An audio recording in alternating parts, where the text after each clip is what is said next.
Welcome.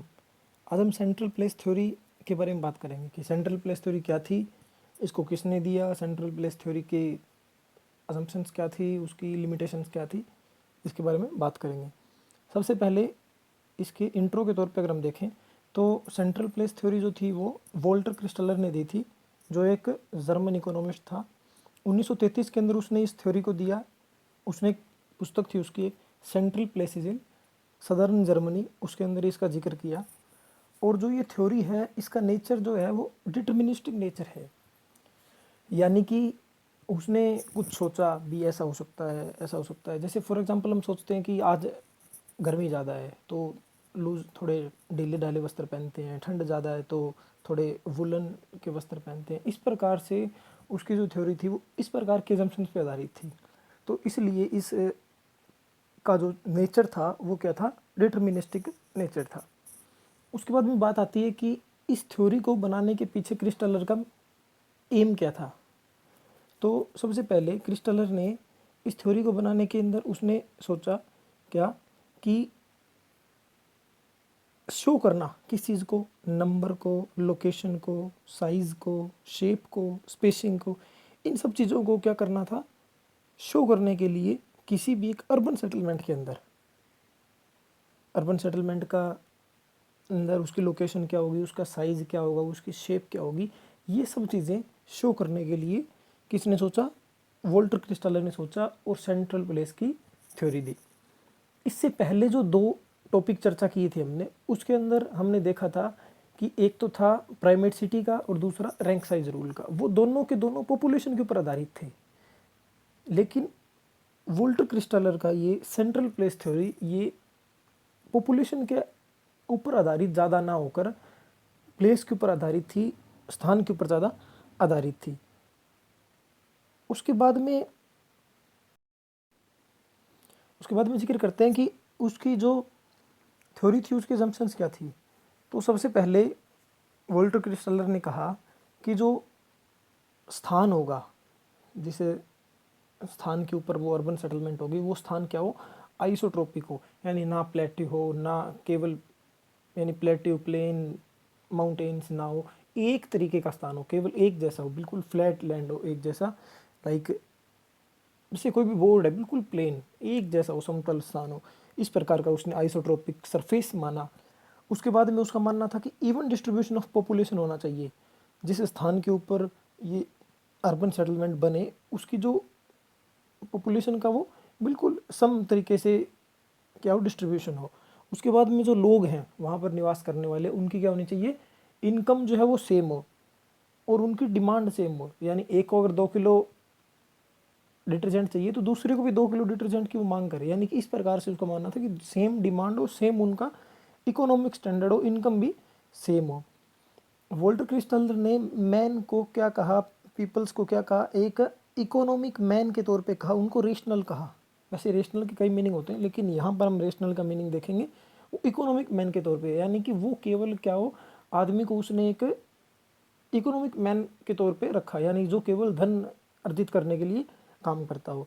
उसके बाद में उसने कहा कि क्या होने चाहिए, कुछ सेंट्रल प्लेसेस होने चाहिए, पूरे के पूरे जो अर्बन सेटलमेंट होगा उसके अंदर उसने अलग अलग सेंट्रल प्लेसेस यानी होने चाहिए किसी भी चीज़ का। जैसे एक छोटे मोहल्ले के अंदर मान सकते हैं कि कोई उसकी दुकान हो गई, ग्रोसरी की दुकान हो गई, और छोटे देखें तो कोई पान की दुकान हो गई, ठीक है, जहाँ पर सामान्य उसको क्या मिलता हो, सामान मिल जाए। इसी प्रकार थोड़े बड़े लेवल पे जाएंगे तो बड़े सेंट्रल प्लेसेस, जो दिल्ली के अंदर जैसे बात करें कनॉट पैलेस हो गया, मुंबई में जैसे एक एमजी रोड है, इस प्रकार से कुछ भी एक मेन जो क्या हो, सेंट्रल प्लेस के तौर पर कुछ काम करता हो। उसके बाद ट्रांसपोर्ट के ऊपर उसने कहा कि जो ट्रांसपोर्ट है वो क्या होना चाहिए, एक तरीके का ट्रांसपोर्ट हो पूरे के पूरे सेटलमेंट के अंदर, और जो ट्रांसपोर्ट कॉस्ट है वो भी क्या होनी चाहिए, विद डिस्टेंस उसका रेट जो क्या हो वो डिक्रीज होता जाए, ये उसका मानना था। फिर उसके अंदर क्या होनी चाहिए, सेंट्रलिटी होनी चाहिए। आफ्टर डेट उसका मानना था कि जो कंज्यूमर्स हैं, यानी जो सामान्य व्यक्ति है जो माल खरीदता है, वो क्या होंगे, वो ट्रैवल टू नियरेस्ट प्लेस, वो अपने नज़दीक के स्थान पर जाकर क्या करेंगे, सामान खरीदेंगे, अपने बिल्कुल नज़दीक के सेंट्रल पॉइंट के ऊपर, वो सेंट्रल प्लेस के ऊपर जाएंगे और वहाँ से अपने डिमांड्स को पूरा करेंगे। उसके बाद में जो सप्लायर्स हैं वो भी क्या होंगे, एक इकोनॉमिक मैन या इनकम मैन ऐसा होगा, यानी कि वो भी केवल धन उपार्जन के लिए, पैसे इकट्ठा करने के लिए इनकम मैन के तौर पे काम करेंगे। ये कुछ उसकी अजम्पशंस थी, किसकी, वोल्टर क्रिस्टालर की। इन अजम्पशंस के आधार के ऊपर मैं कह सकते हैं कि उसकी थ्योरी क्या थी, डिटर्मिनिस्टिक थी। यानी कि ये सारी की सारी उसका मानना था कि ऐसा होना चाहिए, ऐसा होना चाहिए, ऐसा होना चाहिए। तो इन सब बातों के कारण इस थ्योरी का जो नेचर था उसको हमने कहा डिटर्मिनिस्टिक नेचर है। उसके बाद में आता है सबसे पहला, उसने कुछ प्रिंसिपल्स दिए अपनी थ्योरी के। तो सबसे पहले शेप किस प्रकार की हो अर्बन सेटलमेंट की। तो उसने जो अर्बन सेटलमेंट के बारे में सोचा, उसकी शेप सबसे पहले क्या सोची, सर्कुलर। जैसा हम इसमें फिगर में देखते हैं, सबसे पहले सर्कुलर शेप है। तो अलग अलग अलग अलग सर्कल्स बने, उनके बीच में क्या हो जाएगा, उन सब के बिल्कुल सेंटर पॉइंट में यहाँ से उन सब का सेंट्रल प्लेस हो जाएगा इन सब सर्कल्स के बीच में। तो हम देख सकते हैं कि जो जो सर्कल्स बने हैं, 2 सर्कल्स के बीच में, 3 सर्कल्स के बीच में कुछ जगह रह जाती है। तो यानी कि वो स्थान कोई भी सेंट्रल प्लेस क्या नहीं कर पा रहा, कवर नहीं कर पा रहा है। यानी बीच का जो एरिया ये कह रह गया, अछूता रह गया, यहाँ पर कोई नहीं पहुँच पाया।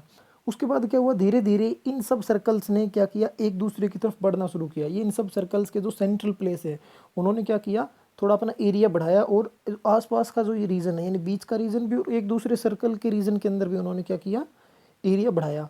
तो उससे क्या हो गया, पूरा एरिया कवर हो गया, और वो शेप है जो सर्कुलर से थोड़ी हेक्सागोनल शेप होने लग गई। तो यानी कि पहले जो वोल्टर क्रिस्टालर ने जो शेप दी थी वो सर्कुलर शेप दी थी, लेकिन बाद में वो शेप उसने हेक्सागन की शेप कर ली थी। आफ्टर डेट आता है शेप तो हेक्सागन है, उसके बाद में उसका साइज क्या होना चाहिए सेंट्रल प्लेस का। तो इस फिगर को हम थोड़ा डीपली समझने का प्रयास करते हैं।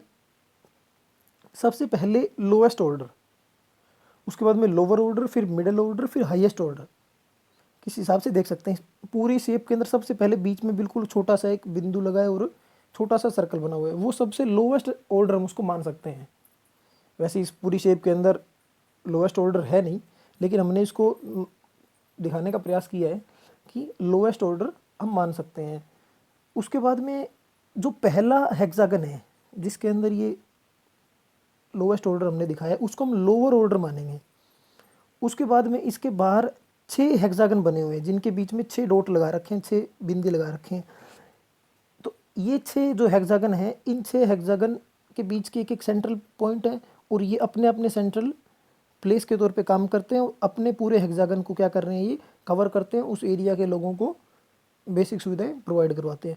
उसके बाद में इन सब हेक्सागन के जो साइड में 6 बने हुए हैं, इनके पॉइंट को यानी इनके सेंट्रल प्लेसेस को मिलाते हुए हमने एक बड़ा हेक्सागन बनाया, उसको मिडिल ऑर्डर का नाम देंगे। उसके बाद में आता है हाईएस्ट ऑर्डर, यानी कि जो 6 के 6 हेक्सागन थे उनके बाहर की एज को मिलाते हुए हमने एक सबसे बड़ा हेक्सागन बनाया, वो हाईएस्ट ऑर्डर के तौर पे काम करेगा। इसको एक एग्जांपल के साथ समझते हैं कि सबसे पहले जो बीच में बिल्कुल छोटा सा सर्कल है वो किसके तौर पे काम कर रहा है, वो काम कर रहा है अपन अपने लोकल सोसाइटी में मान सकते हैं, वो एक पान की दुकान है, या जहाँ से हम कोल्ड ड्रिंक खरीद सकते हैं, ड्यू खरीदने, किसी को लिम्का खरीदने, बिल्कुल छोटी सी सिगरेट खरीदना है, इस प्रकार का एक छोटा सा उद्देश्य की पूर्ति वो करता है। सबसे लोवेस्ट ऑर्डर आ गया। उसके बाद में आ गया लोअर ऑर्डर, यानी कि किसी को खाद्य सामग्री खरीदनी है, ये कोई स्टेशनरी का सामान खरीदना है छोटा मोटा, तो वो क्या आ गया, लोवेस्ट ऑर्डर आ गया। उसके बाद में मिडिल ऑर्डर, यानी कि जो सब इनको मिलाते हुए खींचा गया है, सब सेंट्रल प्लेसेस के सेंटर को मिलाते हुए खींचा गया है, सब हेक्सागन्स के, वो आ गया मिडिल ऑर्डर। मान लो किसी को कोई बाइक खरीदना है, गाड़ी खरीदनी है, छोटी गाड़ी खरीदनी है यानी छोटे लेवल की, तो वो क्या हो गया, मिडिल ऑर्डर आ गया। उसके बाद में आ गया हाईएस्ट ऑर्डर, यानी कि जो सब हेक्सागन्स की एज को मिलाते हुए खींचा गया वो हो गया हाईएस्ट ऑर्डर। मान लो किसी को मर्सिडीज खरीदनी है, जैगवार खरीदनी है, इस प्रकार का बहुत बड़ी, यानी कि जो एक बहुत बड़े एरिया को कवर करता हो और एक छोटा सा प्लेस हो, उसको क्या बोलेंगे हम, हाईएस्ट ऑर्डर हो जाएगा उसका। तो इस प्रकार की क्रिस्टोलर ने क्या दी थी, शेप दी थी, यानी कि लोएस्ट ऑर्डर से लेकर हाईएस्ट ऑर्डर तक की ये उसकी शेप थी। उसके बाद में उसने रिलेशनशिप को शो किया, उसके लिए उसने 3 चीज़ें बनाई। सबसे पहले उसका कहा उसने K3 यानी कि मार्केटिंग प्रिंसिपल दिया, उसके बाद में K4 ट्रांसपोर्ट प्रिंसिपल दिया, उसके बाद में उसने K7 यानी एडमिनिस्ट्रेटिव प्रिंसिपल दिया। तो इस प्रकार के अलग अलग प्रिंसिपल उसने दिए। तो इन प्रिंसिपल्स में उसका क्या मानना था कि जो सबसे पहले जो अपना मार्केटिंग प्रिंसिपल है, मार्केटिंग प्रिंसिपल के अकॉर्डिंग क्या था कि k इज इक्वल टू 3, यानी भी कोई भी स्थान है, अगली फिगर के हिसाब से अगर हम उसको समझेंगे तो क्या हो जाएगा कि जैसे ये पूरी फिगर इसके अंदर हमने दे रखी है, एक सेंट्रल प्लेस जो बीच का सेंट्रल प्लेस है, ये क्या कर रहा है, आसपास के इसके जो 6 सेंट्रल प्लेस है इसके भी ये 1/3 आबादी को क्या करता है, पॉपुलेशन को अपनी तरफ आकर्षित कर रहा है, अपने तरफ खींच रहा है। यानी कि आसपास के 6 के 6 सेंट्रल प्लेस की 1/3 1/3 1/3 1/3 1/3 1/3 पॉपुलेशन को इसने क्या किया, अपने पास अट्रैक्ट किया, वहाँ पर वो आई। ये जो ब्लैक डॉट्स जो लगे हुए हैं जिनको लोअर ऑर्डर कहा गया है, यहाँ इस एरिया की वो क्या करेगा, 1/3 पॉपुलेशन को अट्रैक्ट करेगा।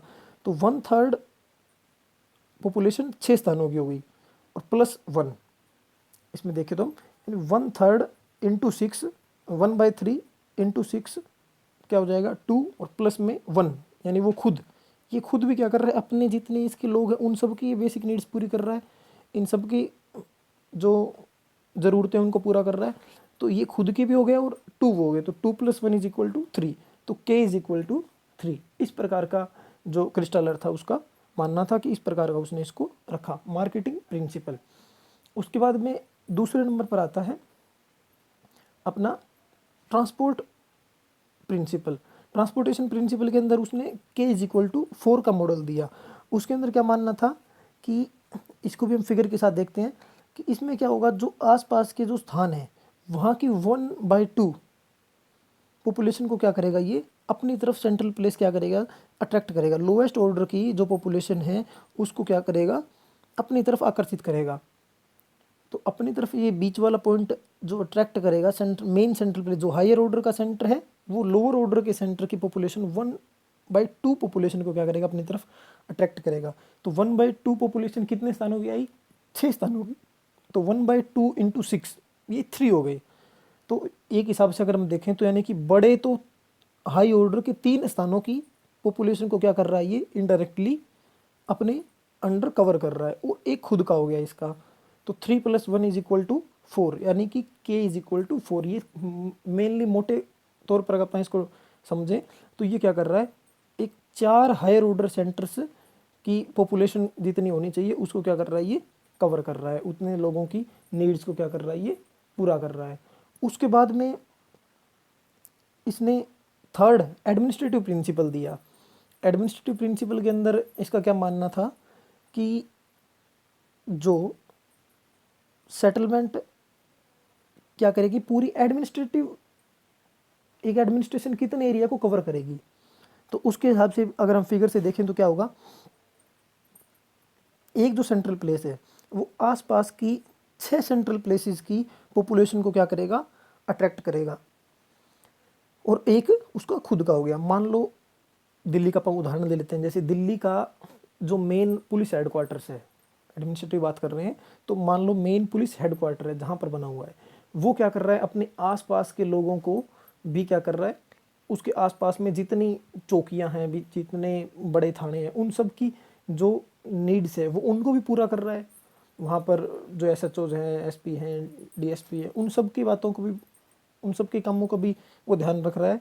और जो उसका खुद का जो रीजन है, यानी जहाँ वो बना हुआ है उसके आसपास का जो एरिया है, वो उसका भी जो पीपल है उनका जो ज़रूरत है उनको भी पूरा कर रहा है। यानी 6 उन आसपास के स्थानों का और एक जो उसका खुद का है वो, यानी कि क्रिस्टलर का मानना था कि एक हायर ऑर्डर सेंटर अपने आसपास के 6 लोअर ऑर्डर सेंटर्स की और एक खुद की, यानी 7 हायर ऑर्डर सेंटर्स के तौर पे वो काम कर सकता है। 7 ऑर्डर्स की वो, 7 सेंटर्स की वो क्या करता है, ज़रूरतों को पूरा करता है।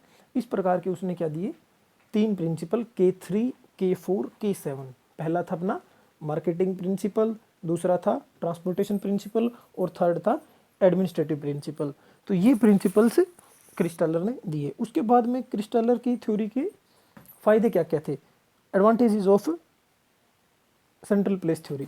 तो सबसे पहली एडवांटेज क्या थी कि central place theory does a reasonably good job of describing the special pattern of urbanization, no other economic theory explains why there is a hierarchy of urban centers.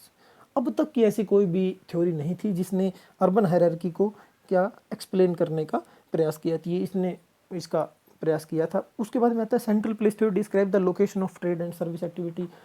Central place theory ने भी व्यापार कहाँ होगा, रोजगार कहाँ होगा, services कहाँ होगी, इन सब का जो स्थान है उसको भी इसने क्या किया, डिस्क्राइब करने का प्रयास किया। उसके बाद में आता है कि it also does a good job of describing consumer market, यानी उपभोक्ता मार्केट का मैन्युफैक्चरिंग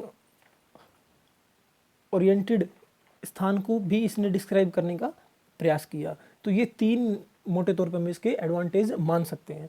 उसके बाद में कोई भी थ्योरी होती है उसके जिसके कुछ फ़ायदे हैं, जिसकी कुछ विशेषताएं हैं, उसके अंदर उसके कुछ लिमिटेशंस भी हो सकती है। मैंने यहाँ पर लिमिटेशन वर्ड यूज़ किया है, इसकी ड्रॉबैक्स यूज़ नहीं किया, वो एक थोड़ा नेगेटिव वर्ड लगता है। अगले ने प्रयास किए तो इसके लिए उसको लिमिटेशन यूज़ मैंने करना ठीक समझा। आप जैसा करें, आपको उचित लगे वो करें। तो लिमिटेशंस क्या क्या थी, तो सबसे पहले उसने कहा था कि जो लार्ज एरिया है वो क्या होना चाहिए, फ्लैट होना चाहिए। लेकिन ऐसा पॉसिबल नहीं है, ये बहुत रेयर चांस है कि जो एरिया है वो हमें क्या मिले, फ्लैट मिले। और अगर एरिया फ्लैट नहीं है तो एक हिसाब का, एक ही प्रकार का ट्रांसपोर्ट भी नहीं चल सकता, ट्रांसपोर्ट भी क्या होगा, अनइवन होगा। दूसरा आता है many type of transport cost can not be proportional to distance.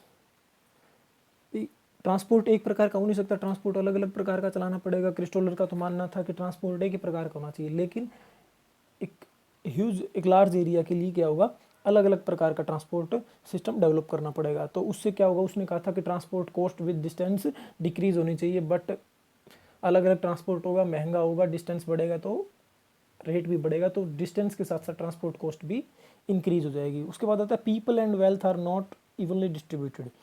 लोगों का इवनली डिस्ट्रीब्यूशन हो नहीं सकता, क्योंकि एक स्थान पे कहीं ज़्यादा भी रह सकते हैं, कम भी रह सकते हैं। और उनका जो वेल्थ है वो भी क्या है, उनके पास कितना धन दौलत है वो भी इवनली डिस्ट्रीब्यूटेड नहीं हो सकता। किसी के पास 2 लाख है, किसी के पास 4 भी हो सकते हैं। ज़रूरी नहीं सबके पास 2-2 लाख हों और वो अपने उतना ही खर्च करे जितना पहला करता है, ये भी ज़रूरी नहीं है। उसके बाद आता है people do not always go to the nearest place. आजकल क्या हो गया, हमेशा लोग ज़रूरी नहीं है कि अपने नज़दीक के स्थान से ही कोई सामान खरीदेंगे।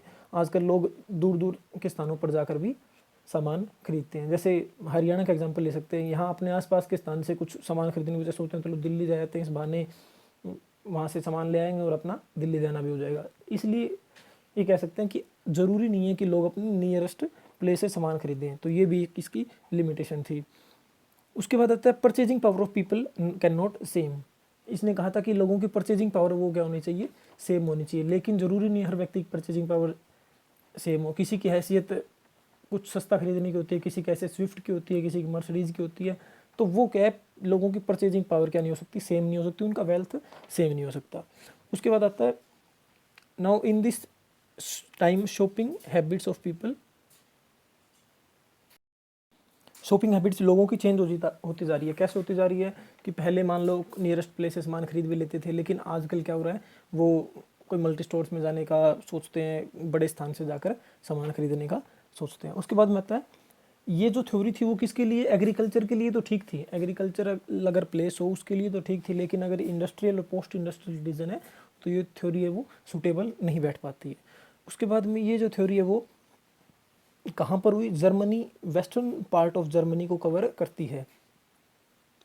वेस्टर्न जर्मनी के मामले में अगर हम देखें तो वहाँ के हिसाब से थ्योरी सूटेबल हो सकती है, लेकिन ये ऑल ओवर वर्ल्ड ये थ्योरी क्या नहीं हो सकती, अप्लाई नहीं हो सकती। तो ऊपर जो हमने इन सब लिमिटेशंस की बात की, उन लिमिटेशंस के कारण ये जो थ्योरी है उसकी जो के हिरार्की इसने दी थी, यानी कि 3 जो हिरार्की हमने पढ़ी, K3, K4, K7, मार्केटिंग का प्रिंसिपल था, ट्रांसपोर्ट प्रिंसिपल था और एडमिनिस्ट्रेटिव प्रिंसिपल था, वो तीनों के तीनों अप्लाई नहीं हो सकते हैं। उसके बाद में एज ए कंक्लूजन अगर हम इस देखें तो अब इस टाइम में डाटा कलेक्शन जो उस समय जो बात थी वो आज नहीं है। उस समय जो डाटा कलेक्शन करना था वो तब बहुत ज़्यादा मुश्किल था, इसलिए क्रिस्टोलर जो डाटा कलेक्ट कर पाया वो पूरे वर्ल्ड के हिसाब से उसके पास उपलब्ध नहीं हो पाए। ऐसा कुछ लोगों का मानना है कि अगर उसके पास उस समय अगर डाटा, उसको सूटेबल डाटा मिल जाता है, उसको रिलायबल डाटा मिल जाता, तो ये थ्योरी और ज़्यादा रिलायबल हो सकती थी। तो ये वेस्टर्न जर्मनी के हिसाब से थ्योरी ऐसा मानते हैं कि अब भी ये वेस्टर्न जर्मनी के हिसाब से थ्योरी ठीक है। नेक्स्ट वीडियो में रूरल सेटलमेंट क्या होता है ये अपना टॉपिक रहेगा। अगर ये वीडियो आपको पसंद आया हो तो इसको शेयर करें, लाइक करें और चैनल को सब्सक्राइब करें। Thank you.